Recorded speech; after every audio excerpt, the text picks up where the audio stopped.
Kalau saja kita tidak segera menaikkan kapasitas rumah sakit 2 minggu lalu, mungkin minggu kemarin, pekan kemarin kita sudah penuh 100%, udah kolaps.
Biang keroknya adalah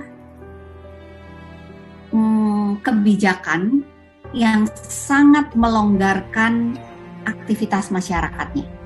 Kan sudah ada PPKM Mikro, kan kemarin sudah ada PSBB juga. Itu pun kurang ketat. PPKM Mikro kalau di DKI kita lihat jalanan masih ramai, masih macet, mal-mal masih buka. Tempat-tempat wisata bahkan menjelang Lebaran itu dibuka. Itu kan artinya masyarakat disuruh datang. Padahal pada saat yang sama kita harusnya udah melihat India ketika acara sembahyang bersama dan masyarakatnya sudah dibebaskan untuk bergerak meskipun vaksinasinya belum banyak. Kemudian terjadi lonjakan kasus yang luar biasa sampai fasilitas kesehatan di India kolaps.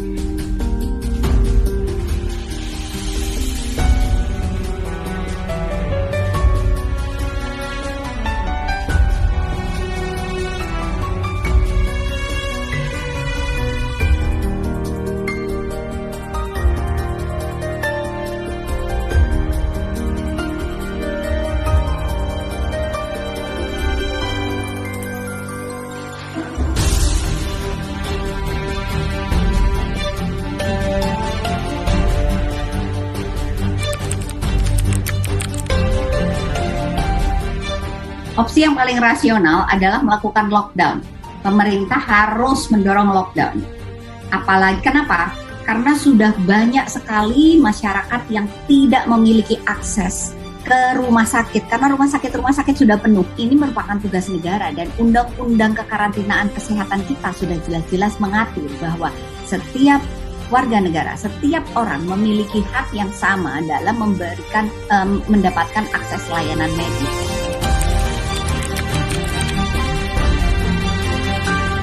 Bisa saja bentuknya PPKM, tapi yang jelas bukan mikro. Yang jelas bukan mikro, tapi namanya PPKM harus sudah ada regulasinya. Nah, tapi ini yang lebih ketatnya, seperti menyerupai lockdown ya.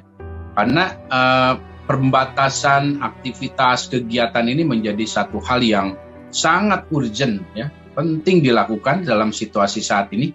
Yang penting adalah nggak ada lagi WFH 75%. Pokoknya WFH itu ya 100%. Tidak ada aktivitas apapun ya, sosial ekonomi segala macam, kecuali oke lah makanan ya, tapi nggak ada dine in, dia take away.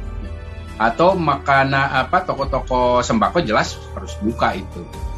Dan semua yang buka di kerjaan itu wajib sudah divaksinasi.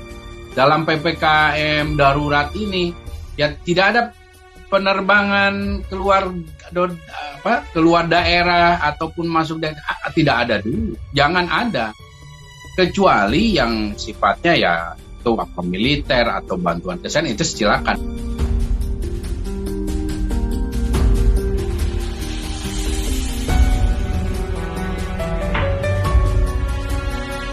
Kalau ada ini silakan Baik, selamat pagi pemirsa semua. Kali ini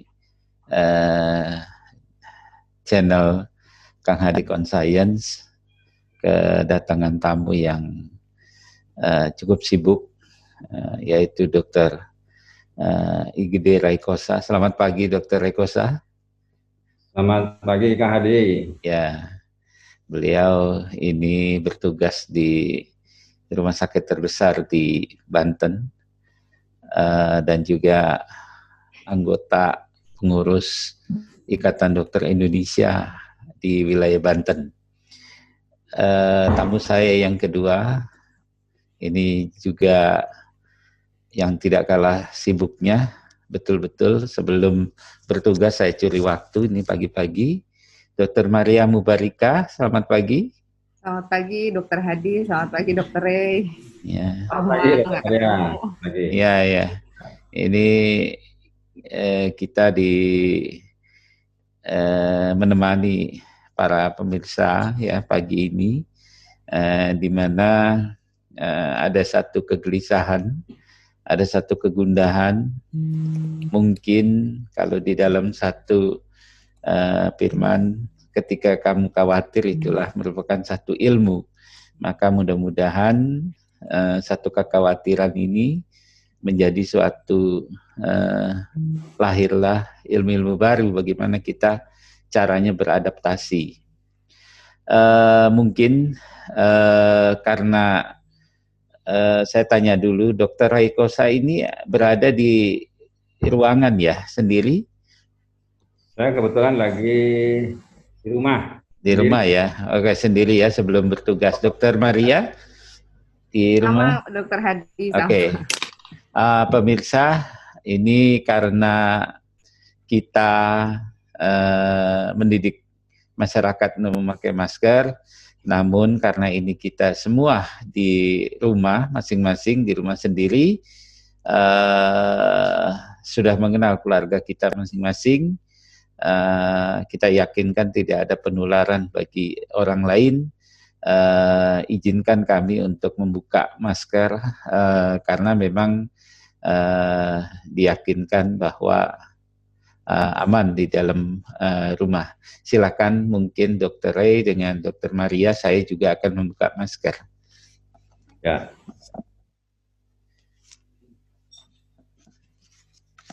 Dan pemirsa membuka masker tentunya menaruhnya juga hati-hati, karena masker yang kita pakai nanti untuk bertugas apalagi di luar, kalau bisa seminimal mungkin kita lepas. Bukan begitu ya, Dr. Ray? Ya. Oke, jadi baik. Kalau lepas itu celah itu. Ya. Baik, mungkin Dr. Maria, Dr. Ray, saya akan ke Dr. Raikosa dulu. Terlebih dahulu, Dr. Raikosa ini adalah salah satu wakil ketua IDI Banten, ya, yang mana beliau bertugas di Rumah Sakit Umum Daerah di Kabupaten Tangerang. Bagaimana di sana, Dr. Ray, situasinya semalam sampai pagi ini? Mungkin bisa dimonitor kecukupan tempat tidur dan segala macam, pasien yang berlimpah. Silakan Dr. Ray, mungkin bisa memberikan info. Baik, terima kasih Dr. Kang Hadi. Selamat pagi Dr. Maria. Sudah lama tidak berjumpa ini. Biasanya kita jumpa di UGD. Sekarang kita berjumpa di Kang Hadi Konsayen nih, dalam rangka berbincang-bincang soal tetap nih masih COVID lagi nih. Ya, tentunya semakin mengkhawatirkan ya kondisinya. Jadi kalau Kang Hadi menanyakan soal informasi, ya memang saya lebih banyak di fungsional, walaupun tidak mengetahui persis data yang ada, tapi saya selalu memonitor juga di UGD, rumah sakit di mana saya bekerja, memang lagi full ya. Karena memang ruangan rawatnya baik isolasi maupun ICU itu cukup penuh. Sementara kita masih menyiapkan ruangan-ruangan non-COVID untuk kita tambah menampung pasien-pasien COVID ya. Jadi kondisi memang cukup penuh. Terakhir saya pantau katanya ada 35 pasien yang masih stagnan. namun sudah disiapkan ruang secara cepat di UGD dengan menambah satu lantai untuk ruang antara UGD dan ruang perawatan. Itu mungkin Dr. Hadi gambaran yang Dr. Hadi tanyakan masalah kondisi yang saya tahu ya tentang rumah sakit di mana saya bekerja, supaya kita semua punya gambaran. Begitulah kondisi yang ada, yang fakta yang ada. Tidak tahu saya kalau tempat lain, Dr. Maria yang memantau lebih luas, kalau saya kan sebutnya. Baik, terima kasih Dr. Rekosa. Ini pembukaan awal diskusi ya. Saya sekarang beralih memperkenalkan Dr. Maria. Beliau adalah beberapa bulan yang lalu menjadi staf khusus Menteri Kesehatan. Tentu pandangannya sangat luas melihat ini semua. Dan sekarang pun saya kenal Dr. Maria membantu di perlindungan nakes tenaga kesehatan, mulai dari dokter, perawat, bidan, apoteker, dan lain-lain. Nah, ini yang memang saya melihat di chat-chat ini cukup sibuk ya, Dr. Maria.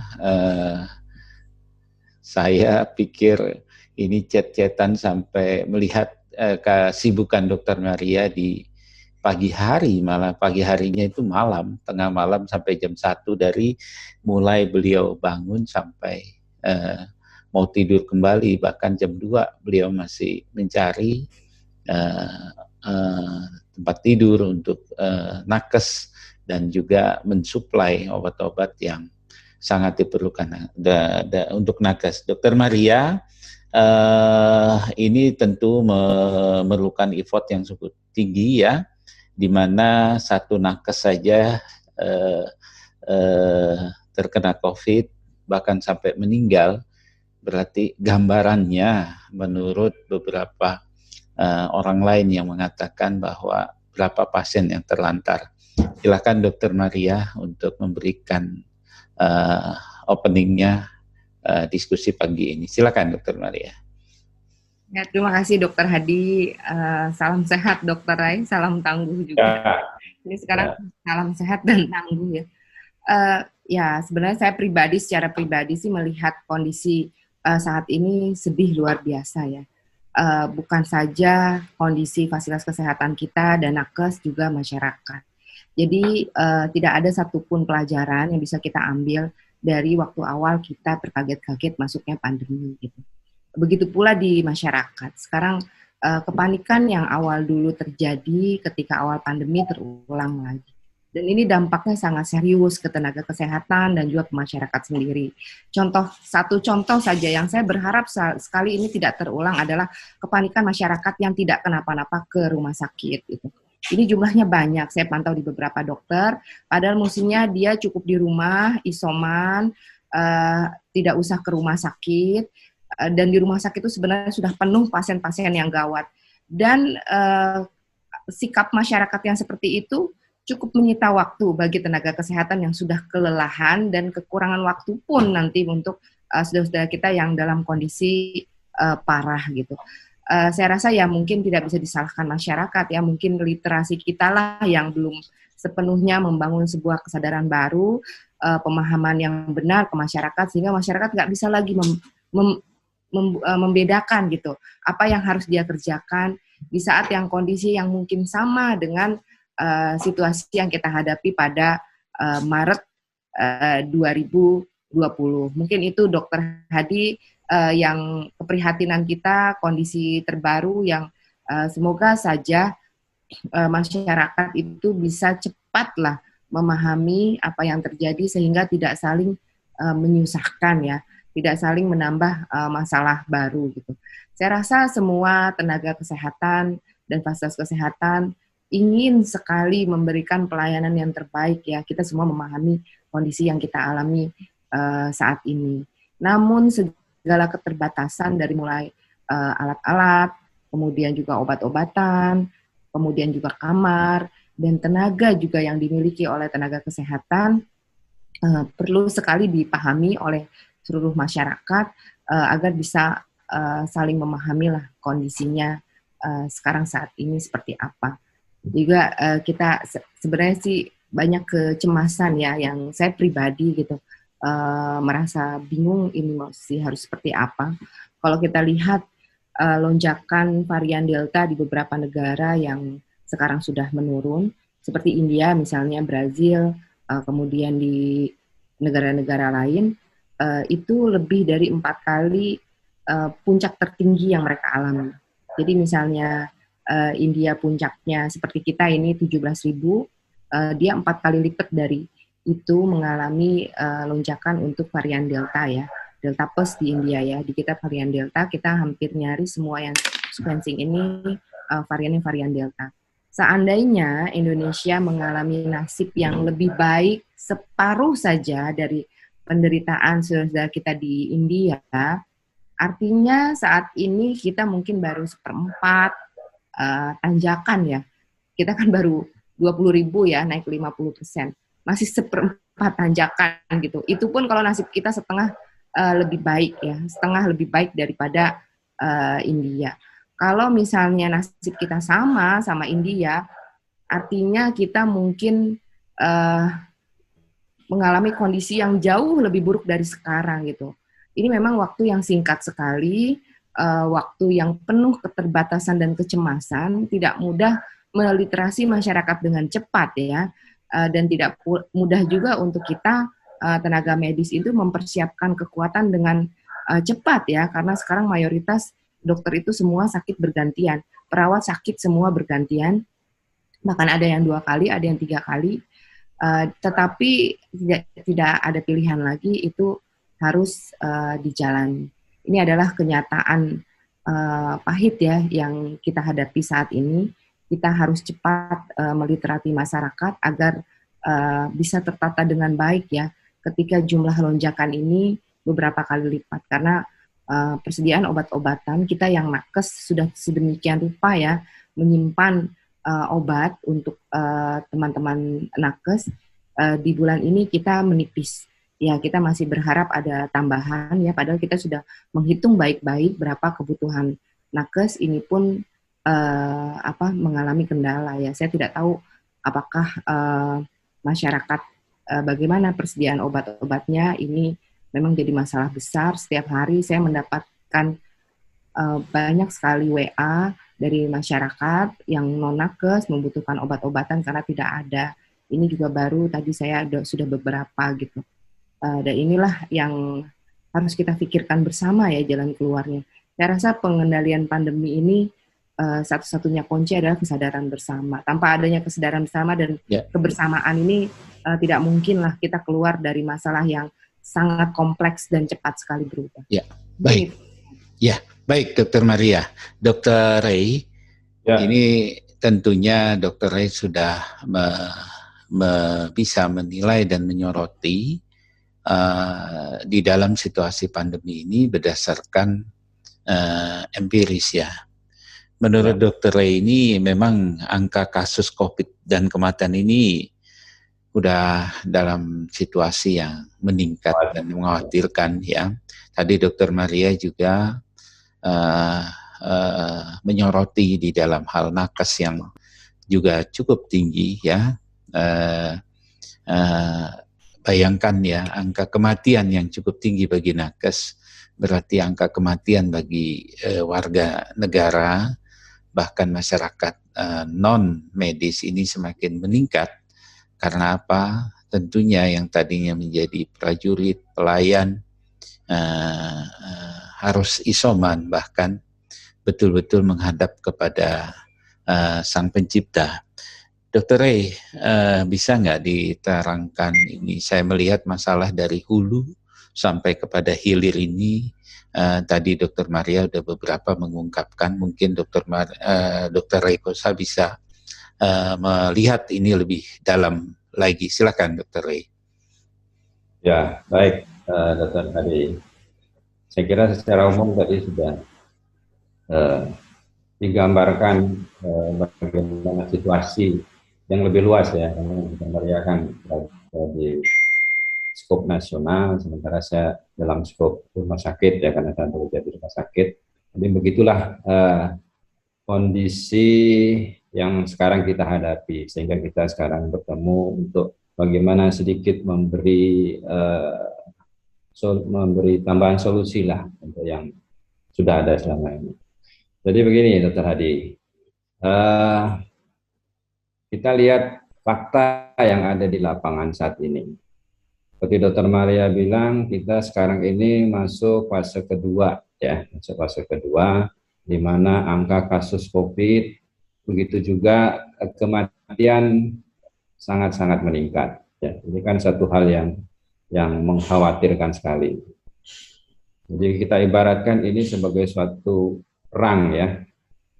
Jadi sekarang ini kita relatif boleh dikatakan mundur atau sedikit kalah dalam bertempur, ya, tapi kita belum kalah perang, ya.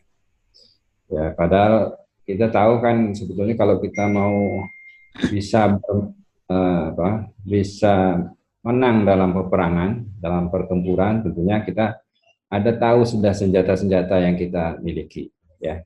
Sebetulnya kan kalau semua saja menggunakan senjata ini dengan maksimal, saya kira memang mungkin korban tidak akan banyak. Mungkin kita bisa memenangi peperangan ini, ya. Kita sudah dibekali dengan senjata yang disebut dengan prokes, kemudian ditambah lagi dengan vaksin, ya. Jadi semua ini kan untuk memperkuat supaya virus tidak masuk. Kalau virus masuk, kita sudah vaksin sehingga virus tidak memberikan dampak, atau kalau dampaknya ada, dampaknya jadi ringan, gitu ya. Nah, semua ini kan sudah selalu diupayakan. Cuman saya rasa mungkin kejadian ini kita harus evaluasi kenapa masih juga terjadi lonjakan kasus. Jadi dalam hal ini mungkin kita tidak akan menyalahkan siapa-siapa, karena seperti Dr. Maria bilang, semua ini adalah tanggung jawab kita bersama. Karena bagaimanapun kalau terjadi sakit, apalagi korban, yang korban itu adalah bersama juga semua masyarakat. Lebih-lebih mungkin kita menyoroti lagi korban nakes yang sudah semakin banyak, karena nakes sendiri kan juga akan membantu masyarakat, gitu. Sampai-sampai ada beberapa rumah sakit yang sudah saya gambarkan tadi, termasuk di rumah sakit tempat saya bekerja, sudah begitu loadnya tinggi, malah ada juga yang saya dengar di TV itu ada yang sudah mulai lockdown karena 20-30% nakesnya sudah isoman, malah ada yang sampai menghadap ke yang puasa, gitu. Nah, dari data dan fakta ini, ya, saya melihat bahwa dan saya coba menganalisa bahwa ini ada hal-hal yang mulai dari hulu sampai hilir harus kita coba benahi, gitu. Yang pertama tentunya kan yang paling simpel, ya, yang ini melibatkan peran seluruh warga bangsa, karena ini kan perang bersama, ya, adanya kebersamaan, gotong royong seperti bilang Pak Jokowi. Ya, cukup dengan disiplin dalam hal prokes, ya. Kita lihat di negara-negara yang tingkat kedisiplinannya cukup tinggi, walaupun saya tidak terlalu tahu kondisi negara tersebut, tapi dari data yang ada, seperti di Cina sendiri, ya, sebagai sumber dari munculnya virus ini, saya lihat terakhir di Worldometer itu cuman kasusnya 23, 30, tidak sampai 100. Kemudian di Selandia Baru, ya, itu juga hanya sedikit sekali. Tidak jauh-jauh di Asia Tenggara kita lihat Vietnam yang memang disiplinnya kita tahu karena dia sempat perang di situ, jadi disiplinnya cukup tinggi, kasusnya juga tidak banyak. Nah, ini mungkin bisa jadi jadi pembanding bahwa kalau kita lakukan disiplin dengan baik, ya, sebagai senjata kita untuk melawan virus, saya kira kasus akan menurun, kematian juga akan menurun, ya. Yaitu yang pertama menurut analisa saya yang di hulu, ya. Kemudian yang kedua, memang dengan adanya varian baru, ya, varian baru ini kan memang berdasarkan diskusi saya dengan beberapa pakar, baik itu patologi klinik, ya, dalam pemeriksaan varian baru ini memang multiplikasi dari virus itu sangat cepat, ya. Angka penularannya sangat tinggi, sangat kontagius, ya. Ini juga sebagai pemicu terjadinya lonjakan kasus. Karena memang kita tahu virus ini kan punya sifat yang begitu. Kalau memang dia sudah dapat mangsa, kemudian dia bereplikasi, kemudian ada kesalahan genetik dalam bereplikasi, dia akan bermutasi. Gitu. Nah, sementara ini kan kita hanya baru tahu delta ya. Dan kita khawatirkan nanti justru Indonesia sendiri menciptakan suatu varian baru, mudah-mudahan tidak. Karena dengan percepatan multiplikasi ini ada kemungkinan juga akan timbul mutasi, gitu ya. Itu yang kedua ya, yang berkaitan dengan lonjakan kasus ini. Kemudian yang ketiga, vaksinasi ya. Vaksinasi kita juga masih belum terlalu masif ya, walaupun kita tahu pemerintah sudah begitu berusaha dengan maksimal bagaimana vaksinasi ini bisa kita kejar ya, tentunya untuk mencapai herd immunity ya. Sehingga virus tidak akan bisa lagi mencok ke orang-orang sehingga dia tidak berkembang biak lagi ya. Kita lihat aja di negara-negara yang angka vaksinasinya tinggi. Sebagai contoh lah, saya kebetulan senang nonton bola. Euro sekarang penontonnya penuh tuh, karena setelah saya coba-coba searching kenapa dia berani begitu, karena memang angka vaksinasinya tinggi dan efektivitas dari vaksin yang dia dapat juga tinggi, sehingga dia sudah mulai lagi untuk nonton bola rame-rame, malah ada juga banyak yang tidak pakai masker. Gitu. Jadi dari sisi vaksinasi juga ini mungkin perlu kita lebih genjot lagi, ya mungkin nanti kita bisa berperan di sana. Kemudian dari sisi ekonomi ya, karena bolak-balik lockdown, PSBB, tentunya juga ekonomi akan ekonomi masyarakat menurun. Nah ini juga sebagai dampak dari stres ya, yang tentunya akan menurunkan imunitas. Ya. Kemudian mungkin juga edukasi ya, seperti Dr. Bade bilang. Jadi edukasi kita mungkin perlu kita tingkatkan ya, walaupun selama ini sudah begitu gencar, tapi mungkin adanya juga hoax-hoax yang mengcounter semua ini, sehingga mungkin edukasi yang sudah kita berikan sedikit jadi tidak ada artinya bagi masyarakat tertentu ya. Kemudian masalah koordinasi juga ya, koordinasi di lapangan yang mungkin kita lihat belum terlalu sesuai dengan regulasi yang dibuat, katakanlah adanya PSBB, PPKM Mikro, itu kan regulasi yang sudah dibuat beberapa kali, tapi kenyataan di lapangan kadang-kadang masih kedodoran. Itu termasuk juga yang di hilir ini adalah 3T. Nah 3T ini kan saking banyaknya kasus, mungkin tracing ini jadi agak kurang maksimal, bahkan kadang-kadang saya lihat masyarakat melakukan tracing sendiri, ya. Sehingga ini mungkin tidak bisa dilaporkan, yang mungkin ini juga akan kelihatan angka kasus rendah, sehingga kita tidak sadar penularannya sudah tinggi di masyarakat. Itu yang di hulu, Dr. Hadi. Apa perlu lagi yang di hilir saya lanjutkan? Ya, dilanjutkan aja dok sebentar, karena saya melihat ini ya. Tadi saya tertarik dengan koordinasi maupun penempatan pasien-pasien yang berusaha mencari sendiri ini. Bagaimana juga nanti ketika pasien itu harus mencari sendiri, keluarganya udah pasti beliau para anggotanya itu tidak bisa dihindari dengan tertular. Soalnya begini, kejadian semalam saja ada satu orang telepon keluarga, beliau satu mobil, mamanya sudah ngap-ngapan, kekurangan oksigen, bertelepon ke saya bingung juga untuk karena persediaan oksigen ini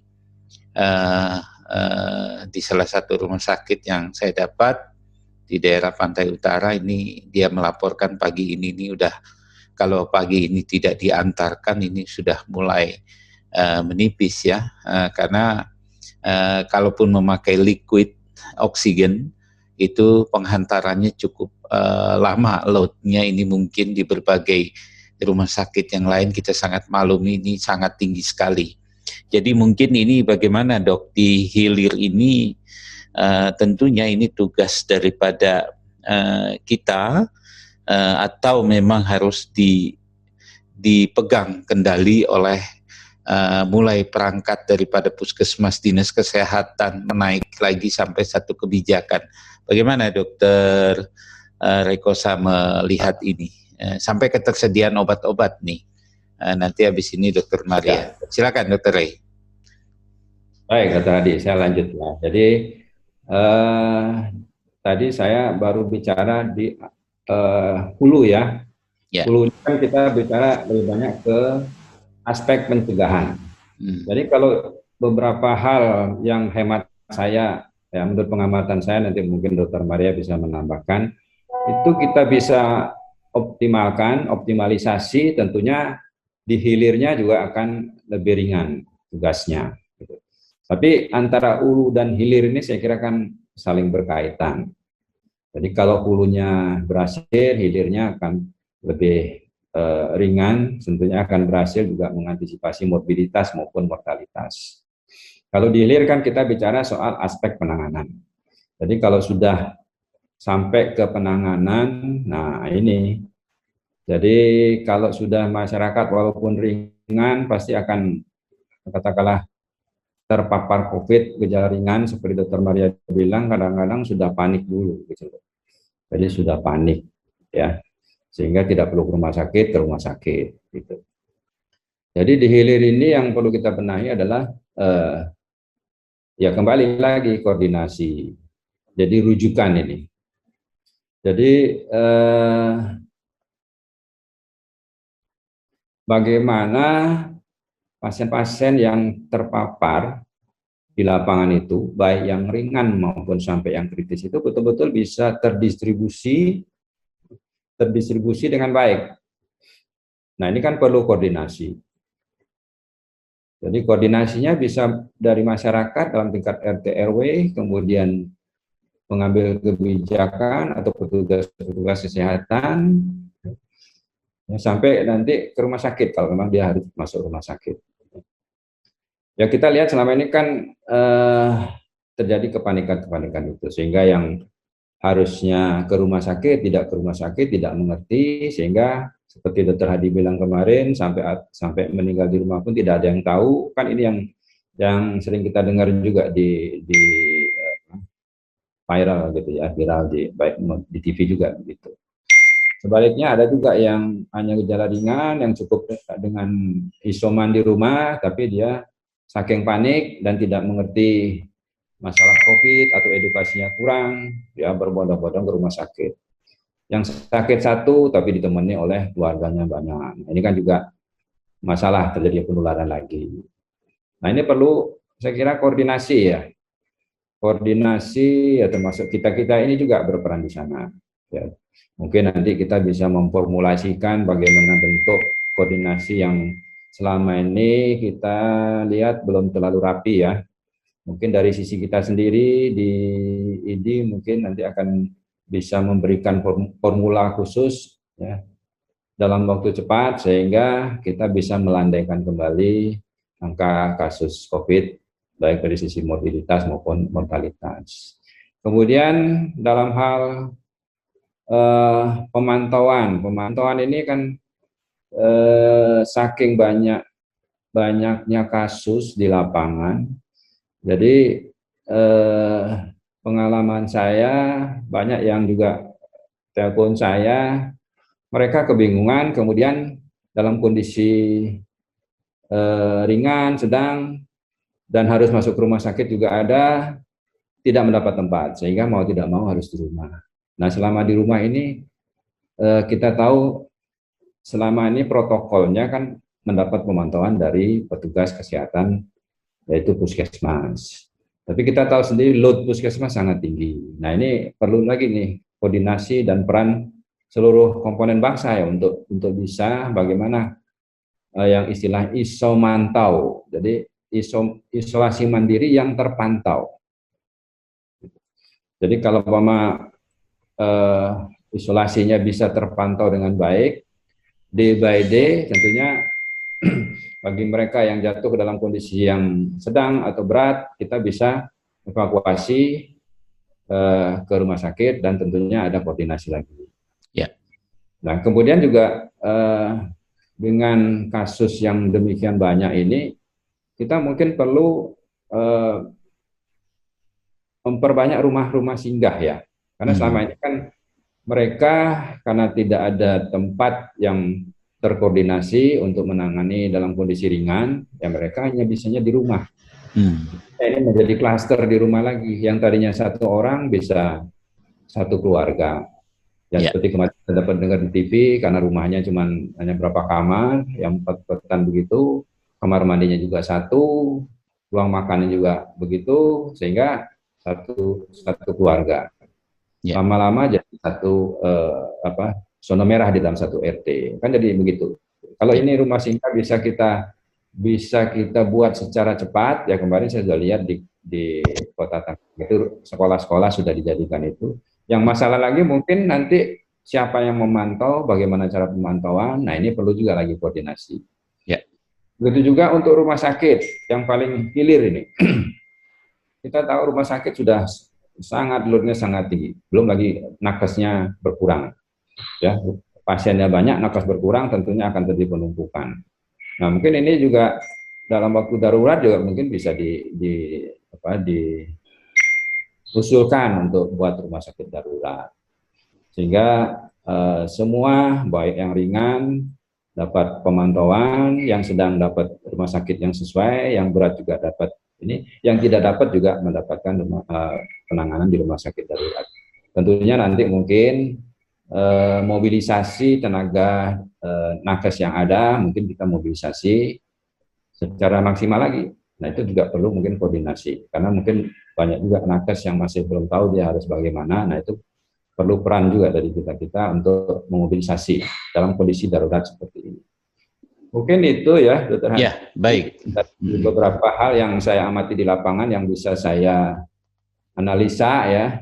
Ini analisa kecil-kecilan begitu. Mudah-mudahan dengan ini ada masukan-masukan dari berbagai pihak, dari Dr. Hadi, dari Dr. Maria yang analisanya mungkin lebih luas lagi, sehingga kita berkontribusi lah dalam hal kedaruratan seperti sekarang ini. Mungkin itu Dr. Hadi bisa saya sampaikan. Baik, Dr. Ray, terima kasih gambaran yang sudah dari hulu sampai hilir.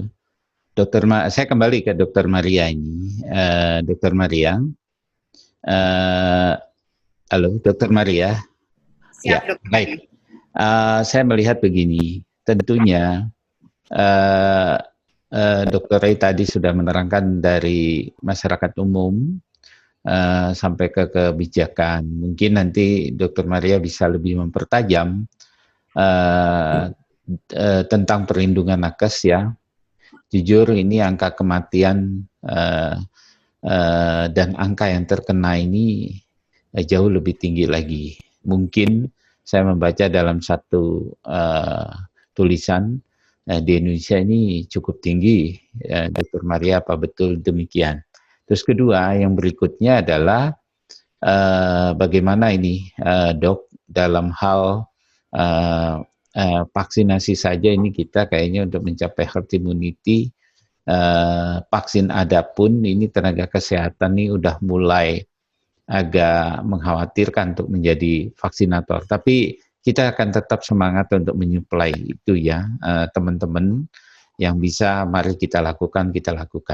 Pada Dr. Maria ini bagaimana dok tentang perlindungan nakes sendiri, karena Dr. Maria lebih berfokus pada kalau dalam satu bengkel itu ini montirnya yang harus betul-betul dijaga, diperbaiki dan betul-betul dilindungi baik secara kesehatan maupun secara hukum. Silakan Dr. Maria. Ya, terima kasih Dr. Hadi. Jadi saat ini yang memang kita jarang sekali gitu loh melihat sebuah kebijakan dalam menghadapi pandemi yang kompleks dan cepat sekali berubah itu secara yang berasal dari hal-hal yang definitif gitu. Lebih banyak ke hal-hal yang sebab akibat hubungan dan lain-lain. Saya rasa sih ini mungkin kesalahan utama kita gitu. kadang kita mengambil kebijakan tetapi kita tidak memperhitungkan karakteristik virus itu sendiri gitu. Seperti ini sekarang yang Dokter Hadi minta gambaran gitu. Saya rasa sih semua kalau perlindungan nakes harus seperti apa, kita dokter semua sudah tahu ya.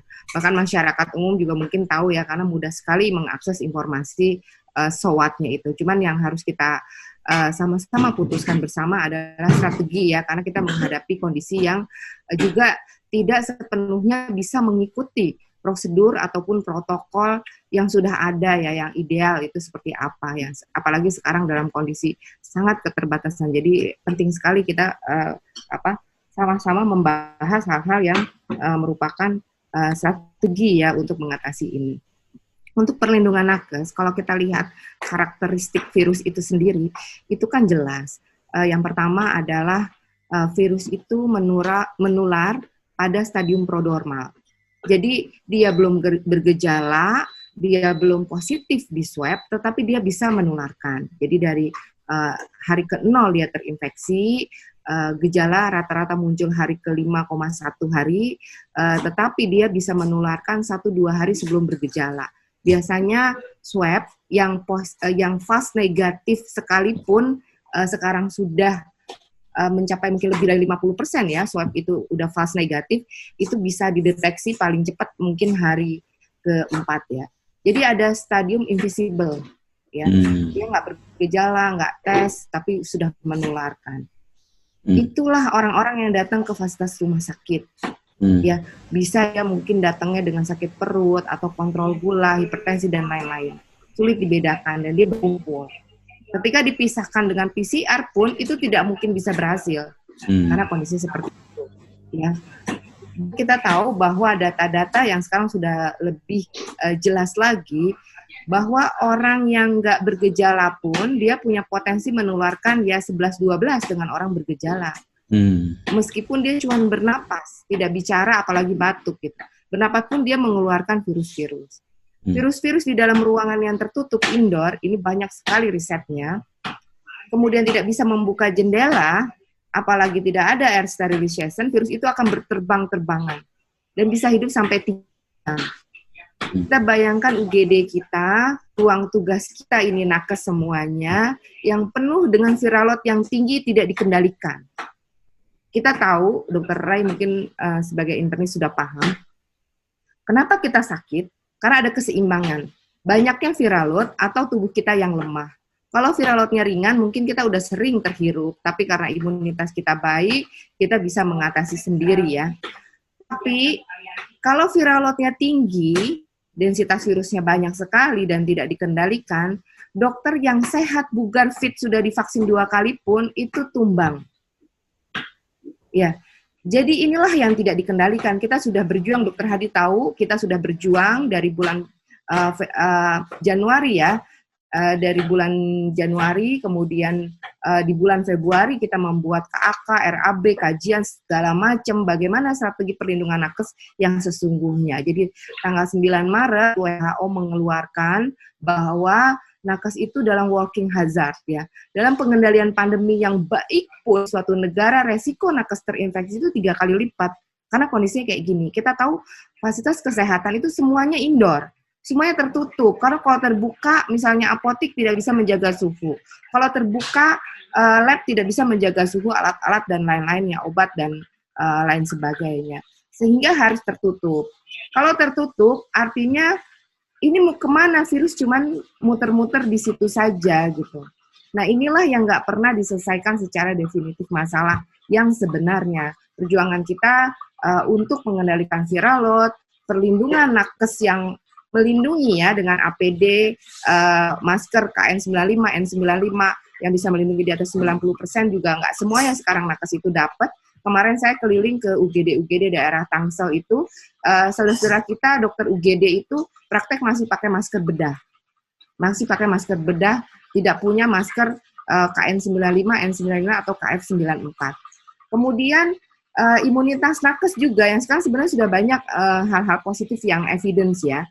Selain memang kalau vaksin itu harus yang ketiga ya, yang bisa melindungi secara maksimal dari apa yang masih diuji coba, sebenarnya masih dalam uji coba ya, yang katanya efikasinya bisa 100% gitu. Kalau yang kedua itu masih rendah, jadi kita tidak bisa sepenuhnya berharap dari vaksin karena kita baru vaksin kedua.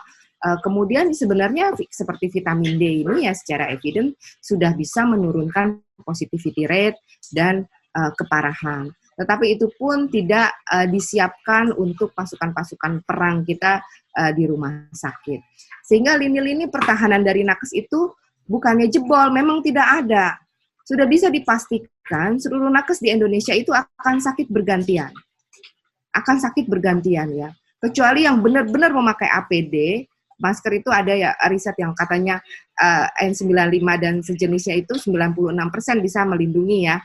Kemudian tapi kalau masker bedah itu lebih rendah. Kalau dia benar-benar pakai masker, benar-benar prokes, dokternya menata tidak walking overload, kemudian juga dia berdaya mensupport kekuatan tubuhnya, mungkin masih banyak sekarang nakes yang belum pernah tertular. Tapi mayoritas sudah S2, S3, sudah 2 kali, ada yang sudah tertular, bahkan yang ada yang sudah 2 kali tertular, bahkan ketiga kali tertular.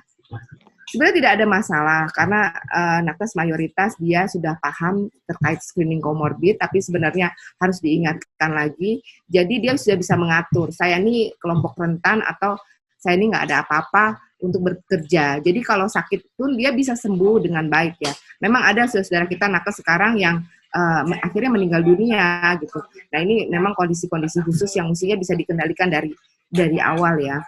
Tetapi jika nakes sakit, fasilitas kesehatan itu akan lumpuh dan negara dihadapkan dengan situasi yang sangat genting. Maka itulah yang blueprint dari perlindungan nakes. Jadi WHO mengingatkan mengapa harus ada perlindungan nakes khusus supaya negara tidak mengalami katastrof, yaitu gangguan ketahanan kesehatan akibat SDM kesehatannya banyak yang sakit. Banyak yang sakit. Jadi nakes itu tidak boleh sakit, Dokter Hadi. Bukan sakit bisa sembuh, tidak boleh sakit. Kalau sakit siapa yang memberikan pelayanan? Sekarang saat ini kita dihadapi oleh situasi yang mungkin nakes akan sakit bersamaan, ganti-gantian. Ini juga di grup PBID sekarang lagi dibahas. Tadi pagi saya melemparkan bagaimana kalau nakes asimptomatik tapi bugar, dia masih bisa memberikan pelayanan untuk pasien positif juga. Apakah boleh? Karena kita sekarang bisa jadi cuma 1/4 atau 1/3 atau setengah tanjakan. Kita masih menghadapi situasi yang lebih buruk. Apakah bisa? Ini ada pro kontra. Saya rasa sih, saya percaya gitu, hati nurani dokter itu mulia sekali. Walaupun dia pertamanya kontra, demi kemanusiaan kadang udah tertawar sedemikian rupa, akhirnya oke lah kita akan menghadapi. Jadi mungkin hal-hal ini juga sudah mesti kita bahas ya, karena ini kondisi yang sudah pasti kita hadapi, kelumpuhan dari fasilitas kesehatan karena nakesnya banyak yang sakit. Jadi bagaimana kita dipilah lagi, sakit sama tapi bugar ya udah dia di pelayanan COVID gitu. Tapi yang ini di pelayanan ini mungkin nanti bahkan kita harus menghadapi situasi yang seperti itu. Kemudian sekarang bagaimana ini? Pasti dokter cemas nih kalau kita di bidang perlindungan nakes BNPB yang mewakili negara bicara seperti saya ini, pasti semua dokter cemas gitu. Jadi kita akhirnya mengambil strategi baru gitu. Setelah strategi pertama kita ditolak, tidak ada yang di ACC gitu. Untuk pengendalian viral load, kita sudah sampai mengundang expert menjelaskan ya, ada LIPI, BPPT, bagaimana caranya menyedot viral load. Itu udah sampai kita panggil ahlinya ya, sudah rapat juga, harga segala macam sudah kita investigasi, tapi tidak ada yang diberikan juga ya, vitamin D, kemudian semua nakes dipastikan pakai N95. Tapi ya sudahlah, sekarang kondisi seperti ini. Kita dihadapkan sama kemungkinan besar nakes sakit secara bersamaan dan jumlahnya banyak ya. Selain kita harus memanage, juga kita harus punya strategi. Dalam 1 bulan ini, Dr. Rai juga pasti merasakan, kami di perlindungan nakes itu sakit kepala setengah mati nyari ICU buat nakes yang sakit. Akhirnya saturasi menurun. Ada yang awalnya melapor 96 sampai 88 itu belum dapet kamar gitu. Ya, dari mulai HCU kita berubah dari isolasi, oh udah ini aja. Sampai ICU itu belum dapat juga, akhirnya masuk dalam kondisi telat. Kita tahu COVID kalau telat itu resiko tidak tertolong dan saudara-saudara kita meninggal. Itu yang terjadi saat ini. Sehingga kami dari Perlindungan Nakes menyusun strategi baru dan meminta relaksasi kebijakan, yaitu nakes harus main di fase 1. Tidak boleh ada nakes yang ada masuk fase 2 apalagi fase 3. Kita anggap kita mungkin nggak dapat ICU apalagi obat-obatan yang sekarang kita masih kuat ya, masih kuat walaupun persediaan menipis. Kita sedang cari lagi, tadi saya baru dapat kabar hari Rabu akan dikirim, alhamdulillah. Ketahanan obat nakes kita kuat ya, boleh dokternya disosialisasikan, hubungin Perlindungan Nakes, kita akan bantu. Tapi mungkin kita nggak dapat kamar. Jadi kami meminta kepada pemerintah, satu, nakes itu boleh PCR di mana saja free. Jadi dia harus bisa self detection dengan early detection gitu, supaya dia sedini mungkin diketahui kalau dia misalnya sakit atau bagaimana. Dia dikasih privilege pemeriksaan torak, D-dimer, kita tahu, dokternya tahu, mungkin riset-riset meta-analisis sudah disampaikan, kasus-kasus asimptomatik yang dilakukan CT torak, itu 62% mengalami gangguan di toraknya, dan 42% terkait dengan GGO ya. Jadi jangan sampai nakes itu baper, karena mereka tahu data-data itu di rumah isoman, wah belum ditorak, D-dimer saya bagaimana, CRP saya kayak gimana, jangan-jangan saya mau badai sitokin, akhirnya dia nggak nyaman, jadi dia harus dikasih privilege untuk bisa sedini mungkin memeriksa pemeriksaan penunjang, ya, dan obat-obatan yang maksimal di fase 1 seperti pemberian vitamin D dengan dosis optimal, kemudian juga antivirus dengan jika bergejala ya, kemudian obat-obat lainnya yang menyertai dia, supaya dia cukup di fase 1, tidak masuk di fase 2. Inilah yang kita perjuangkan saat ini. Kita kemana-mana sekarang lagi perjuangkan. Selain kita minta HFNC, paling nggak kita bisa taruhlah di ruang dokter jaga gitu. Kalau ada yang nakes bisa self lah, bagaimana nyari kamar, bisa dapat untuk kondisi tertentu.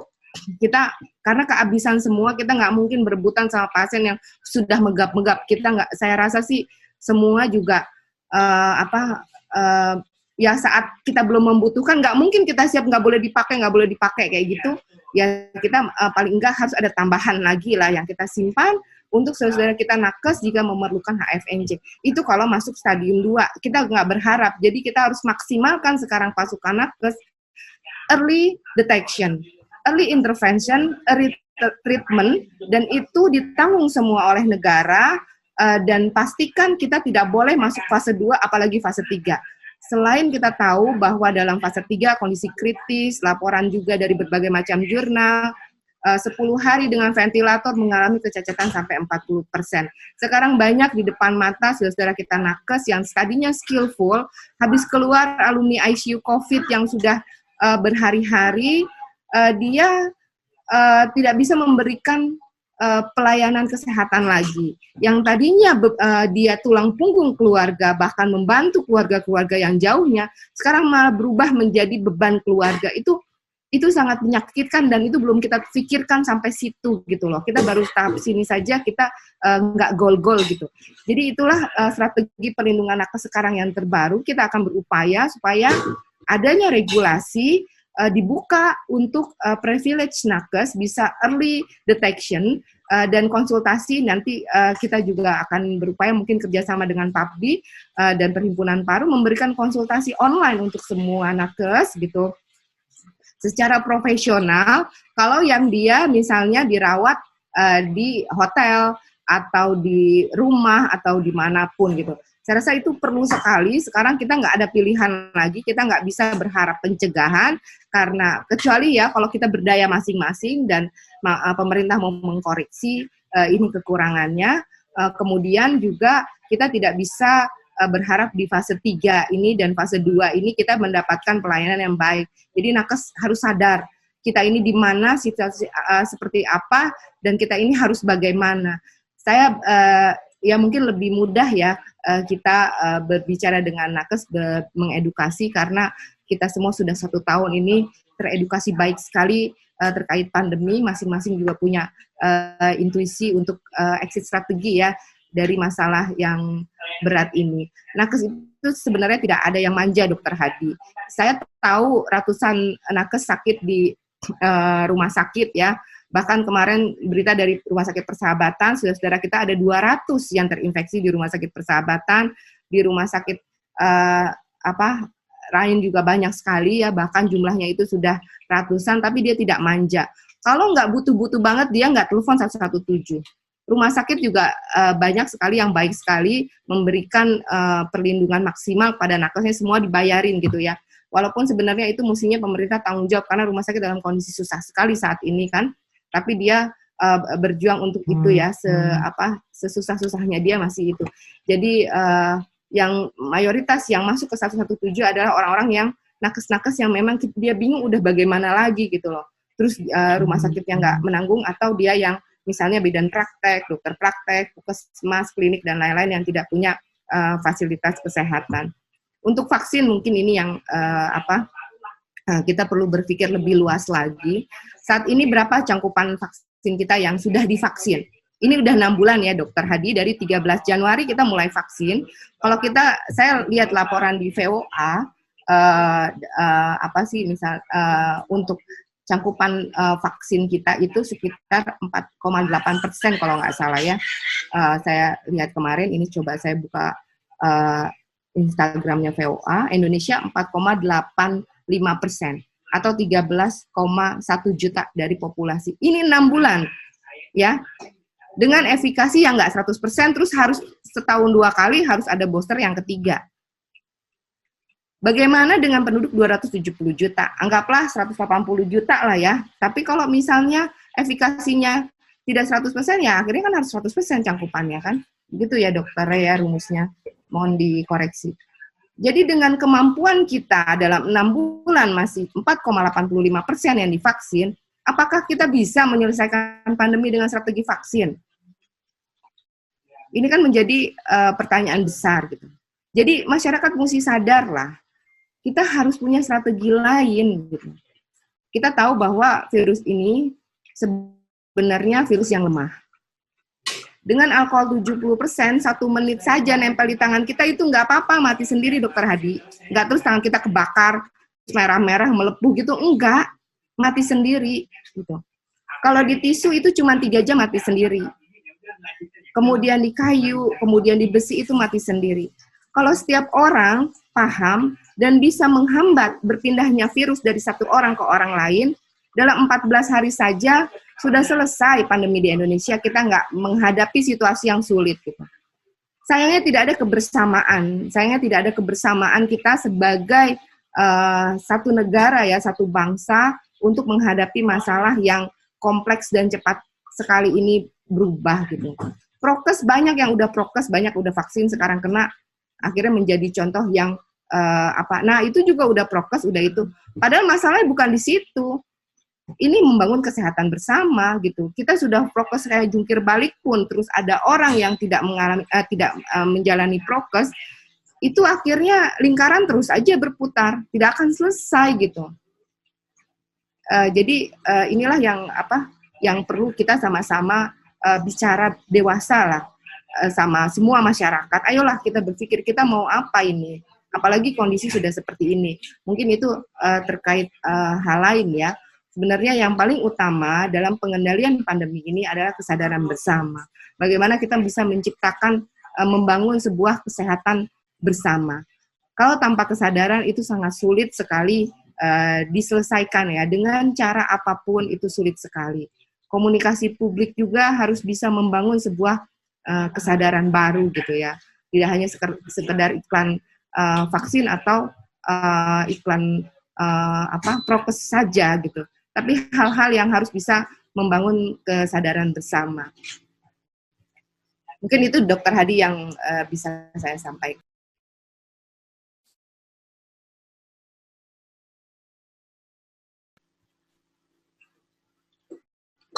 Dokter Hadi suaranya belum terdengar. Saya mute ya.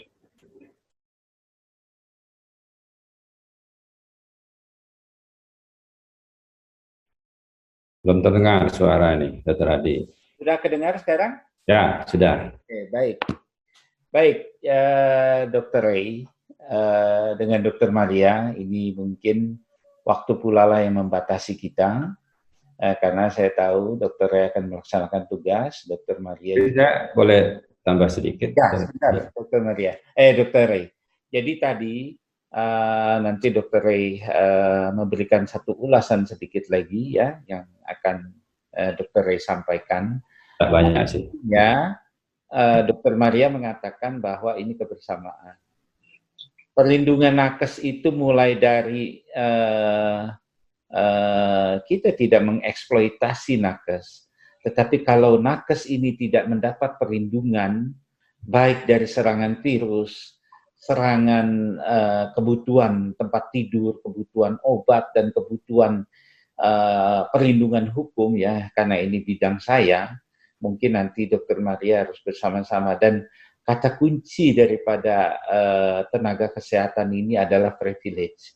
Satu, untuk mereka menjadi prajurit yang berjuang untuk menghadapi serangan virus ini. Karena kalau prajuritnya saja tidak ditempatkan satu perisai yang cukup, ya, karena tanpa sadar, mulai dari ruangan juga harus ditata dan segala macam, nakes ini banyak yang terjadi terpapar akibat daripada ras pasien kepada rumah sakit, tidak terurai, tidak terdispersi. Pemerintahnya harus juga memikirkan ini bersama dengan Ikatan Dokter Indonesia. Terima kasih Dr. Maria tadi sudah sangat gamblang bahwa menjelaskan bagaimana caranya pemerintah mulai memikirkan awareness terhadap nakes ini dengan dana yang begitu besar, karena kami adalah prajurit-prajurit yang sesungguhnya untuk sangat dilindungi untuk mengangkat senjata untuk COVID-19 ini. Dr. Ray, saya nanti mungkin Dr. Ray akan menambahkan sedikit ya.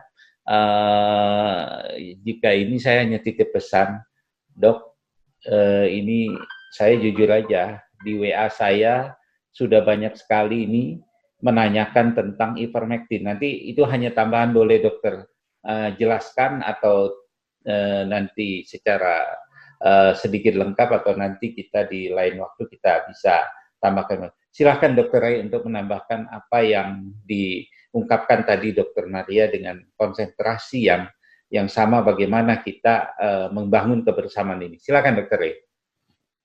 Ya, baik Dr. Hadi. Mungkin saya sedikit saja karena memang tadi waktu ya. Saya kira Dr. Maria sudah cukup panjang lebar ya menjelaskan soal ya masalah COVID ini, yang lebih fokus lagi masalah perlindungan nakes ya. Jadi saya hanya memberikan sedikit gambaran bahwa memang betul para nakes kita sekarang ini kan pada terpapar ya. Ya mungkin saya ngasih gambaran untuk di rumah sakit umum saat ini sudah ada kurang lebih 100-an yang di fase ini ya, dalam bulan Juni ini terpapar terpapar COVID ya. Walaupun dalam kondisi yang relatif memang ringan sedang ya. Ada yang isoman, ada memang yang dirawat. Tapi karena memang rata-rata sudah divaksin, ya mungkin itu salah satu juga yang membuat kondisinya tidak terlalu berat. Nah, dari bincang-bincang saya dengan teman di laboratorium yang tentunya selain mereka melakukan pemeriksaan identifikasi dari virus, baik itu antigen maupun PCR, kemudian juga mereka melakukan tracing, ya karena mendapat ada banyak waktu untuk melakukan ini. Ternyata memang khusus untuk di rumah sakit di mana saya bekerja ini, rata-rata mereka itu, yang ini berdasarkan tracing yang dilakukan ya, walaupun belum ada ininya secara khusus ya, publikasinya. Mereka rata-rata justru dapatnya di luar rumah sakit. Di tempat memang tidak di luar rumah sakit. Ya. Jadi ini berdasarkan ini, hampir semua itu dapat di luar rumah sakit. Ya mungkin ini memang kembali lagi ke kondisi rumah sakit itu sendiri. Karena yang saya tahu kalau rumah sakit saat ini kan rata-rata gedung tertutup seperti Dr. Maria bilang. Nah itu pun beberapa ruangan sudah jebol dipasang exhaust ya. Kemudian juga kalau yang nggak bisa dijebol seperti laboratorium yang harus dengan pendingin yang stabil, itu HEPA filter juga sudah di hampir di setiap ruangan ada. Ya mungkin ini salah satu upaya juga untuk perlindungan terhadap nakes ya. Jadi ini hanya sebagai informasi saja. Kalau kita bisa melakukan upaya-upaya preventif secara maksimal, ya, di samping juga para nakes kita juga menyadari bahwa di rumah itu juga, di luar rumah sakit juga ancaman ya. Sebagai celah ya, seperti yang sempat saya dengar di webinar itu, ternyata walaupun dikatakanlah dia sudah menggunakan atau memakai masker atau prokes secara ketat, tapi kok bisa kena. Jangan lupa kita ada celah-celah. Nah, celah-celah itu yang kadang-kadang memberi peluang ya untuk virus itu bisa masuk. Apalagi sekarang ini yang kita tahu mutasi virus itu kan kontagiusnya sangat tinggi. Malah beberapa media mengatakan dengan berpapasan pun itu mungkin perlu pembuktian ya, sudah bisa menularkan. Ya. Jadi kita tetap harus kembali ke prokes ya. Pada saat di rumah sakit memang sudah ketat, tapi di rumah ya, karena kita tidak tahu, baik di tetangga, apalagi di rumah sendiri, kita kan jarang menggunakan masker. Ya, dalam kondisi seperti ini mungkin perlu kita memberi informasi lagi dalam hal pencegahan. Tapi kalau toh memang masih terjadi, saya kira Dr. Maria sudah dengan susah payah nih menyiapkan segala sesuatu, mulai dari obat, kemudian jaringan untuk komunikasinya, kemudian tempat tidur, dan lain sebagainya. Saya kira memang semua itu harus kita garap, mulai dari hulu pencegahan yang penting, kemudian di hilirnya kalau memang sampai terjadi terpapar. Ya mungkin itu ya. Terus mengenai ivermectin ya, saya kira beberapa pakar di televisi juga saya dengar yang kita anggap berkompeten untuk menjelaskan soal ini, dan kebetulan saya sempat ikuti, ternyata memang obat ini memang di beberapa negara ya, menurut informasi yang belum ada publikasi resminya, memang secara evidence base ya, dalam tanda petik memang digunakan. Apakah itu terbukti apa tidak, memang terjadi penurunan. Tapi kan semua obat-obatan ya secara ilmiah harusnya mengikuti kaidah-kaidah